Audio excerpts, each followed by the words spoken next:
नमस्कार, मैं जिया अहमद। आप देख रहे हैं बिहार हर समय। अमौर विधानसभा सीट से अब जदयू ने सबा जफर को अपना उम्मीदवार बनाया। पहले इस सीट पर साबिर अली का नाम का चर्चा था, जिससे कार्यकर्ताओं में काफी आक्रोश था, काफी नाराजगी थी। जदयू के आला कमान ने फैसला बदलते हुए अमौर विधानसभा क्षेत्र से एनडीए के प्रत्याशी सबा जफर को अपना प्रत्याशी बनाया। इस अवसर पर मीडिया से बातचीत में सबा जफर ने कहा कि अब कोई भ्रम नहीं है, पार्टी नेतृत्व ने उन पर विश्वास जताते हुए अमौर से उम्मीदवार बनाया है। उन्होंने कहा कि मुख्यमंत्री नीतीश कुमार के मार्गदर्शन में जदयू विकास और सामाजिक समरसता की राजनीति को आगे बढ़ा रही है। उन्होंने भरोसा जताया कि अमौर की जनता उनके साथ है और वह क्षेत्र के हर घर जाकर संवाद करेंगे ताकि लोगों की आकांक्षाओं को पूरा किया जा सके। वहीं मंत्री लेसी सिंह ने कहा कि जदयू पूरी तरह एकजुट है और सबा जफर के नेतृत्व में अमौर विधानसभा सीट पर पार्टी की जीत सुनिश्चित है। हमारे पार्टी में और पहले भी पार्टी में थे साबिर अली साहब, जो राज्यसभा के सांसद भी रहे हैं और देश में इनकी एक पहचान है और सभी लोग इनको जानते हैं, कोई पहचान कराने की जरूरत नहीं है।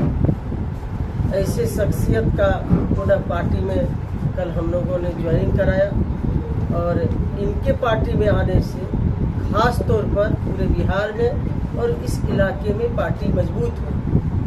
और आज जो इन्होंने कहा, जो हमारे पहले से जिनको सिंबल दिया गया था सबा जफर साहब जी को, कुछ कन्फ्यूजन था जिसको कि अभी भाई साहब ने क्लियर किया, इन्होंने भी क्लियर किया। अब ये मामला पूरी तरह से पूर्ण विराम लग गया है और सबा जफर साहब को पार्टी ने उम्मीदवार बनाया है और इनके लिए भी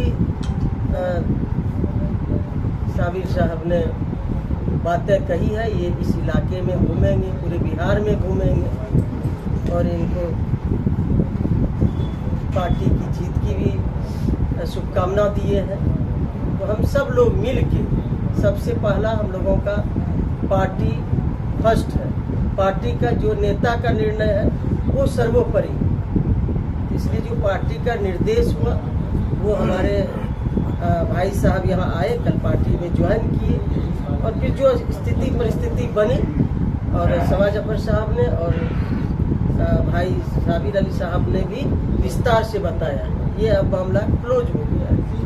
हम पार्टी में आने के लिए कल भी बधाई दिए थे, आज भी बधाई दे रहे हैं और इनको भी शुभकामना दे रहे हैं कि पूरी पार्टी अमौर विधानसभा में लगेगी और सभी लोग लग के पूरे बिहार में फिर से जो माननीय मुख्यमंत्री नीतीश कुमार जी का विकास का कार्य है उसको जन जन तक पहुंचा के फिर से बिहार में 2025 फिर से नीतीश एनडीए की सरकार बनेगी और इस इलाके की तरक्की और बिहार सब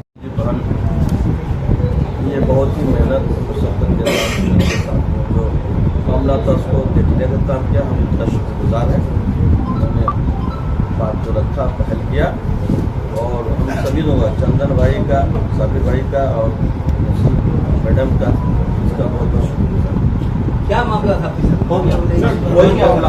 बात मैंने स्वयं कहा, भाई आपको दोहराने की जरूरत क्या है। मैंने स्वयं कहा कि पार्टी हैंडल पे, जब पार्टी हैंडल सबा जफर भटक गए थे क्या? नहीं, देखिए वो एक अलग विषय हो सकता है। सुनिए, नहीं भटक गए थे, कांग्रेस से भी सिंबल लेने की बात हो रही थी।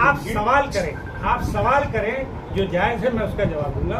भटकने का नहीं भटकने का, लाइफ में घर में भी मिसअंडरस्टैंडिंग होती है, मियाँ बीवी में होती है, बाप बेटे में होती है। ये तो इतनी बड़ी पार्टी है तो ये कौन सा विषय, लेकिन पार्टी चीजों को किस तरह सुलझाई वो मेन है। सत्तारूढ़ पार्टी के विपक्ष पे आप हमला करते हैं, आपकी भूमिका क्या होगी सर आगे? आपकी क्या भूमिका होगी आगे?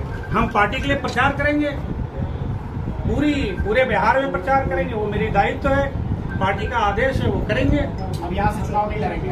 अरे सवाल ही नहीं, मैं अपने मुंह से कह रहा हूँ अभी। आप लोग अरे आप लोग सर हम लोग के पार्टी में गजब चल रहा है। अरे गजब की बात नहीं है, आपको मैं ये कह रहा हूँ कि आप लोग बहुत पढ़े लिखे अच्छे पत्रकार हैं। आपको जब एक बात कह दी गई कि मिसअंडरस्टैंडिंग थी, तो मिसअंडरस्टैंडिंग की कोई हद नहीं होती है, लेकिन सुलझाया किस तरह गया वो देखना है। सुलझ गया,